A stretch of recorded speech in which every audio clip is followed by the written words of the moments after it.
చరిత్రను తిరగరాయడం ఏంటి అని ఆలోచిస్తున్నారా? ఎస్, అక్కడికే వస్తున్నాం.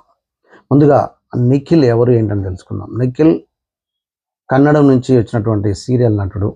తెలుగులో చాలామందికి అభిమాన నటుడు అయ్యాడు. దాంతోనే బిగ్ బాస్లోకి రావడం జరిగింది.